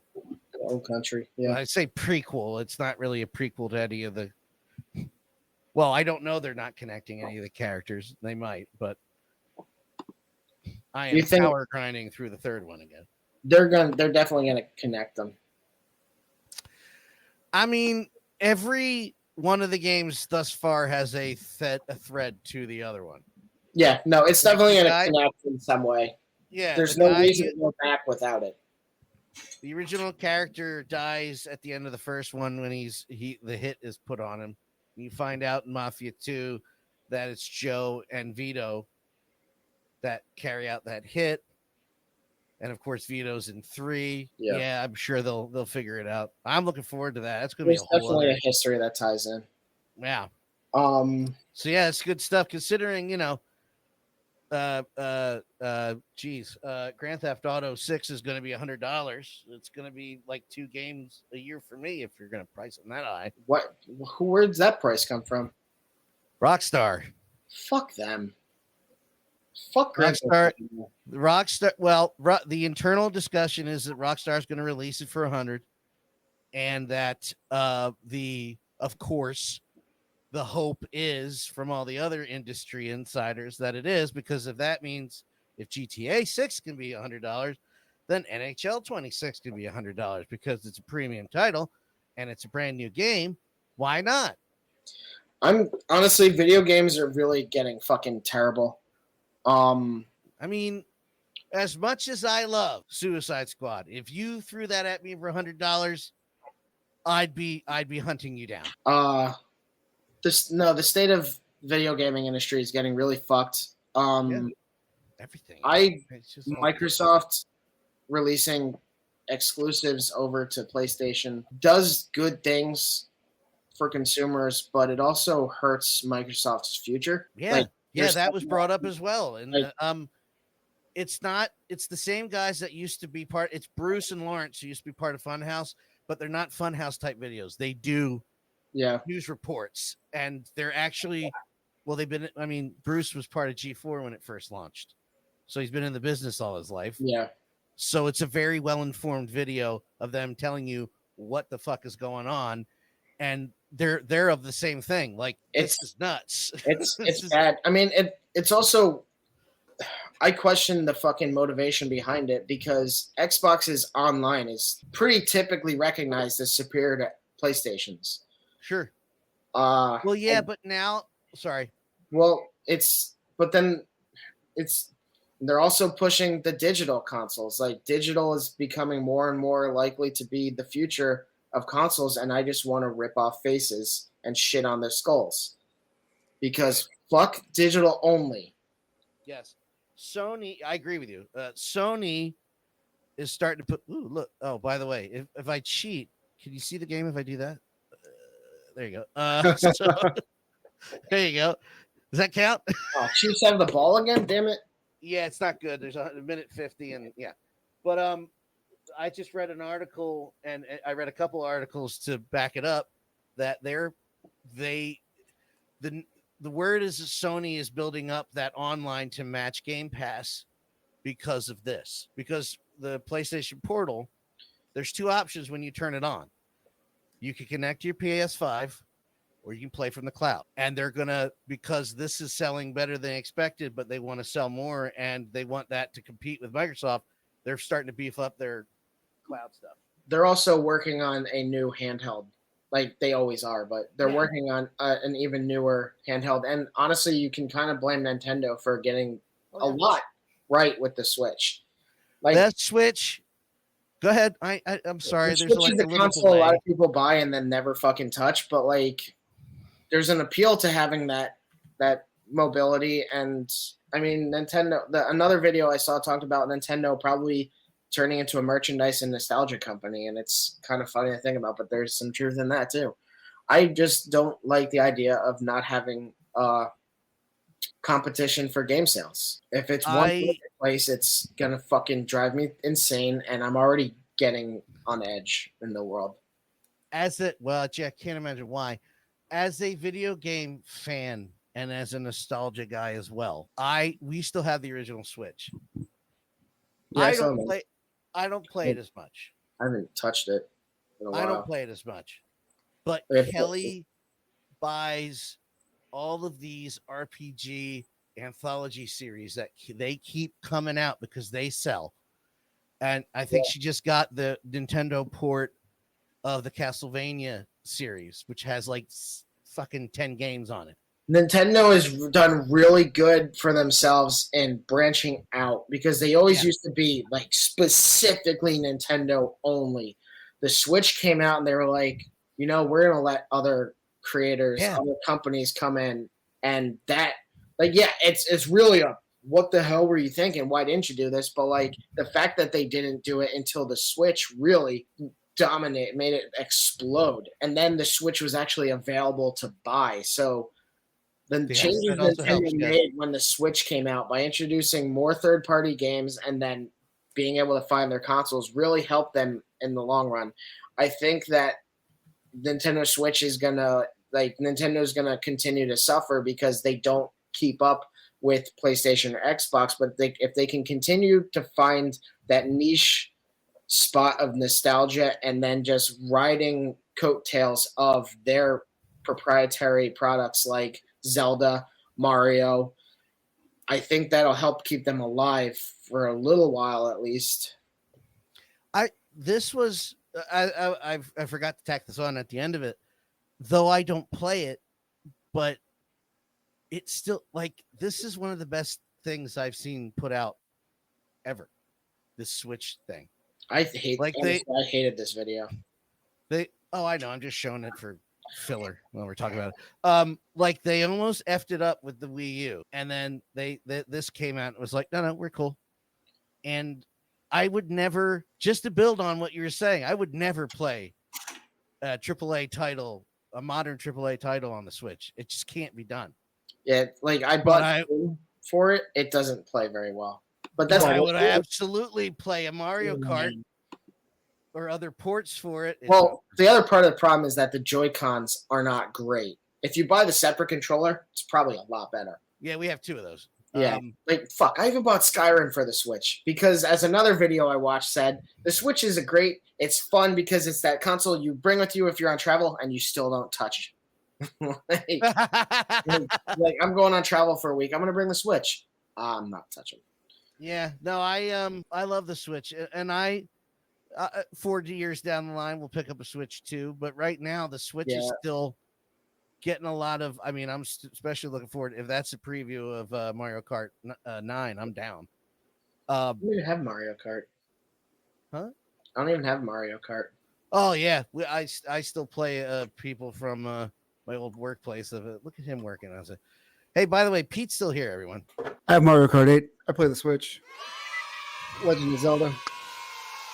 Yeah, but not Tears of the Kingdom, dude. Breath of the Wild. That's the other thing that they announced in the video for the Switch 2 was you can play both Switch and Switch 2 games. Yeah. Period. End of story. No discussion. That's it. Wait, you can play Switch 2 games on the original Switch? No, the other way around. You can play Switch and Switch 2 games on the new console, which is, it's important. It is. I agree. Important. No, Kansas City beat the Bills. What the fuck? Companies like Sony, because Microsoft believes in backplay, or playback. I don't know. It's weird. I don't know if it's a conscious decision or if it literally is because of a technology change, but the fact that, or if it was a capitalism thing, because Sony just puts their games on their Play services, which I actually pay like full price for. Like I have the full collection and everything like that. Which whatever. I mean, I probably should just cancel it because I don't play the old games, but like I'm able to play Red Faction or Red Faction 2 if I want to. That's how I have Returnal, because it's like really hard to find a physical copy of Returnal, which is a great game. Yeah, and like I don't know. But then, like, even then, I think it's important that there are games that aren't going to that. And going to Game Pass, Game Pass changed their pricing tier. So now there are 3 tiers, I think, or Microsoft, like Xbox Live has 3 tiers. There's Xbox Live, there's Game Pass, and then there's the Game Pass with gold or whatever it is. But the third one basically just has day one exclusives on it. It's $20 more or something like that. So like when Doom the Dark Ages comes out, people with that third tier of Xbox Live will be able to play it day one. But like other people will have to wait or they'll have to go buy the game. But then you have games like Black Myth Wukong who rile up the industry because they actually have people who invest time and everything into their game. It's a third-party game. Black Myth Wukong came in and fucked shit up. So that's interesting. My brain just tangented. And on the tangent. Tangented? Oh, now you f***ed up. Yeah, pretty much. I've been waiting 10 minutes for that. What do you have to say, Pete? I miss video games. I know you do, bud. Do me a favor, speak right to the microphone so you overmodulate the entire fucking episode. I really appreciate that. I heard what he said. No, I heard what he said, but it's just louder. That reminded me, my little ranty spiel reminded me that the next thing the government wants to ban is Tencent or something like that, which is another bullshit ban. But like Tencent is a company that actually has production involvement in a lot of different games, like Valorant, From Software games. I forget. But yeah, it's another stupid government thing because they're like, oh, we're afraid of anything in Asia. Yeah. And then basically it's so that they'll probably be like, Trump will probably be like, if you don't want to get banned, you have to suck my dick. And they're like, we're not going to suck your dick. And then TikTok came back and they said, fine, we'll suck your dick. And I'm sorry, I should probably not have gone down this road at all on the podcast. But I'm just really annoyed. No, wait, no, hold on a second. I get not wanting to be political and everything, and that's fine. I'm not going to overstep. But this is something that's going to affect the nerd collecting culture big time coming up here soon. So eventually it's not going to be political. I don't mind getting political. I don't want to get like fucking downright like fuck this guy and fuck that blah blah blah. Well, I don't want to do that either, but I think after the last week I will say fuck Donald Trump and anybody who's you just jumped at the chance, you little son of a bitch. Yeah, you gave me the opening. He gave me the opening. I know it. No, I just eventually the discussion is going to be unavoidable when the prices start going up and well, he already said there's nothing he can do about the grocery prices, which he did. No, I was told day one, and I'm 7 days, and I don't see anything. So let's fucking make it happen. And no, he said in an interview pre-election, he's probably not going to be able to do anything about it. But people don't pay attention. Anyway, I heard that. Doom the Dark Ages looks really good. And we brought up the video for it earlier. And I just want to say, I went all in on the deluxe version for $200 because I want that little Doomslayer statue. Oh, yeah. Doomslayer. Pretty much. And the game's going to be $1,000 by the time it comes out. So. No, because I pre-ordered that $200 and they can't change the price. Well, not you. I mean other people. It comes with a 12-inch Doomslayer statue. Another $300 in taxes. A little, shipping is good. They're going to get me. Actually, no, it's free shipping. But it comes with a little like key card thing. And then it comes with a steelbook, and it has an actual disc in the steelbook because another weird thing that's been happening is games release and then they don't put out a fucking disc. Like I bought the God of War Ragnarok Deluxe Edition, which in hindsight I shouldn't have because the game didn't live up to my hopes and dreams. But it came with a steelbook and there's no disc in the case. Same with Horizon Forbidden West, which I think was worth a special edition because I got the Tremor Tusk statue. But again, steelbook, no disc in the case. And you're like, what are you fucking doing? Like, I get that disc. Well, like, those are AAA games at this point. But like, Helldivers 2, I get them not putting out a physical release at first. I waited until they did to get that. Black Myth Wukong, another smaller studio, only digital at first. I waited till it came out physical to pick it up. So I get why there's that disparity between physical and digital media, but again, I like having the option and being able to buy things at different stores so that there's competition, not forced monopolization that in a fucking video game market. Hey, man, it's capitalism, bro. It's chill, man. It's cool. It's not true capitalism. It's capitalism, baby. You just don't know how it works, man. Anyway, this fucking thing. I forgot to go over this. I'm sure this fucking thing. Well, I don't This mean that in a labor bad of way. love of mine. Yeah. It was really easy to make. Excelsior 1975 came up with the idea. Thanks a lot, Excelsior. These are supposed to be like you shine the light through it, so it casts a shadow on your figures to look like blinds. And I think we're gonna do a quick and easy series of these of like windows and like church windows and like weird designs to kind of cast a shadow.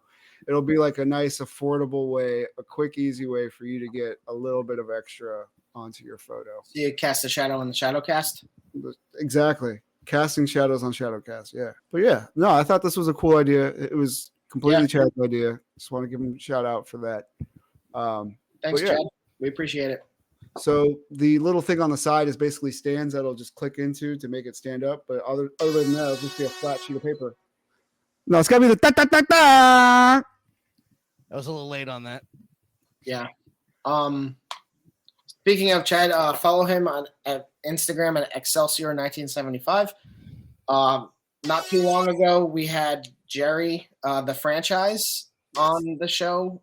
He's been doing some more creator stuff where he goes on daily, doing like just kind of what his mental processes are in creating art and everything like that. So that was really cool. So you can follow him at the franchise art on Instagram, I believe is what it was, right? Yes. Yeah, and that's franchise with a Z. So be sure to give him a follow as well. Both awesome dudes. Really cool that we had them on. Shout out. Armor Wars we mentioned last week, I think it was, and that is being pushed back, probably not coming out until after Secret Wars. Also Severance season 2 is really fucking good so far. Liking it a lot actually. So the reason I'm showing the ice machine is because I retooled the grates in the door. I thought we weren't talking politics. Okay. I think you should DIE, Dan. That's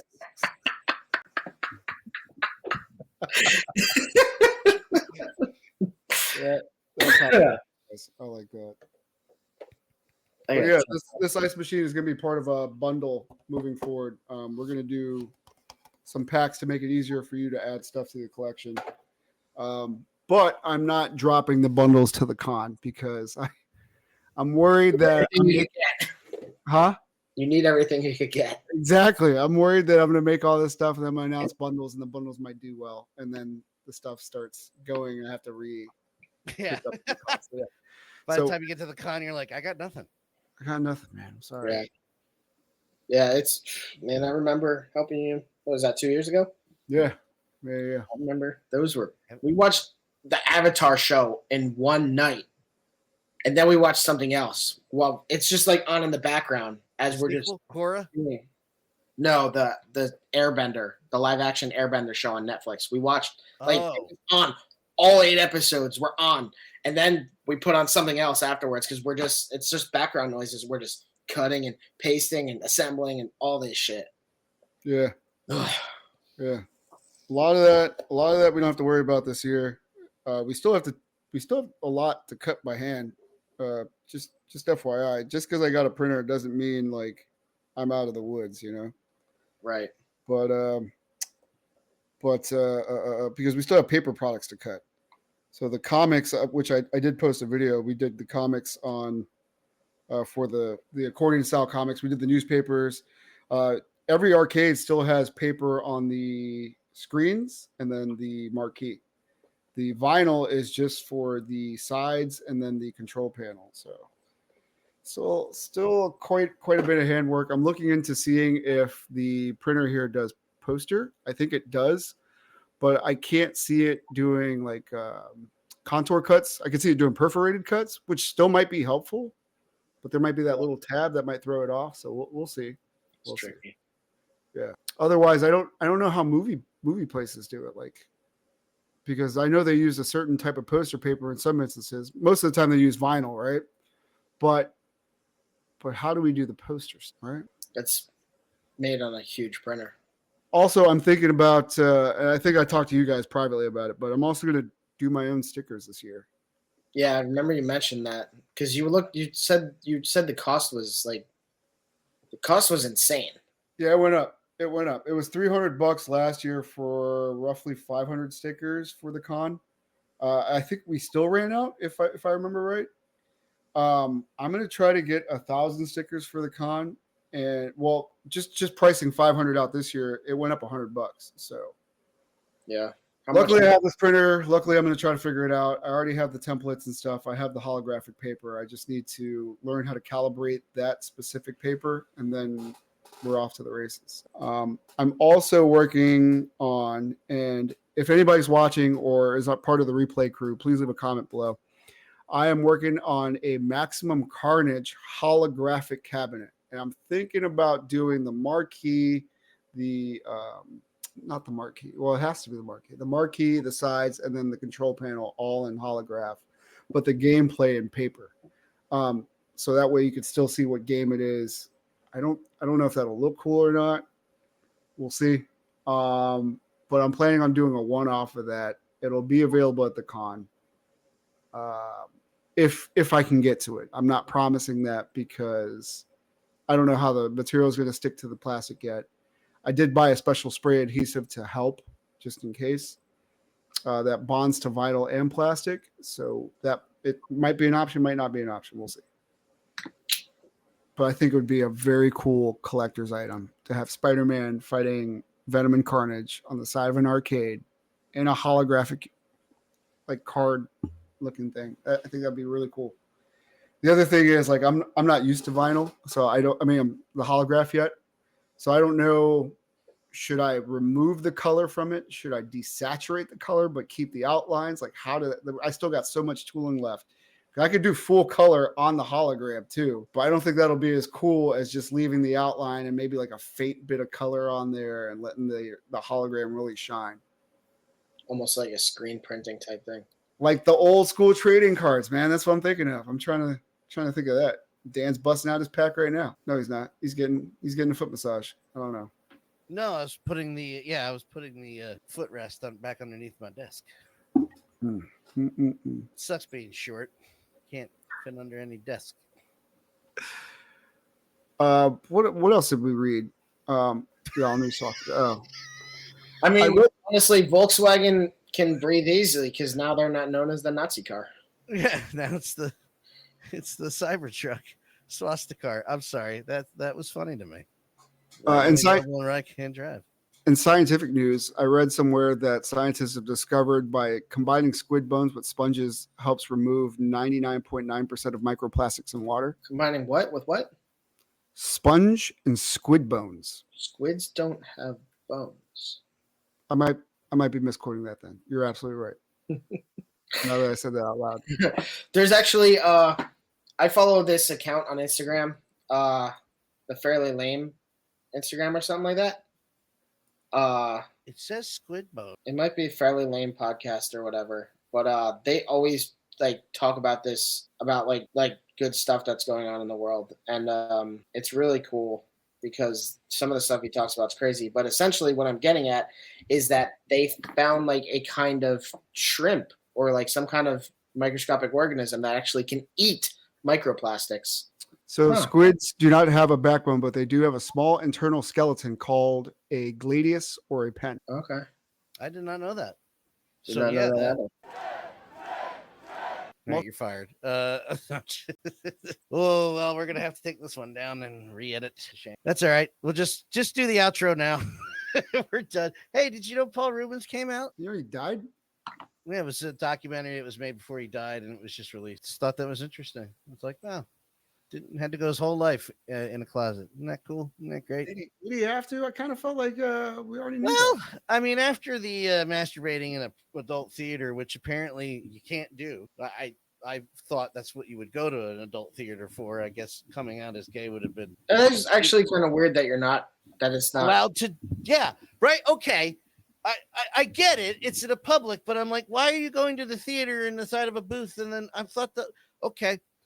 I mean, there must be certain ones that allow it. This is a really weird conversation, but like every show that has a scene in a theater like that, people are doing it. Like Workaholics, there are people cranking down and everything like that. In the fucking Sopranos. A Few Good Men. That's right. Yeah.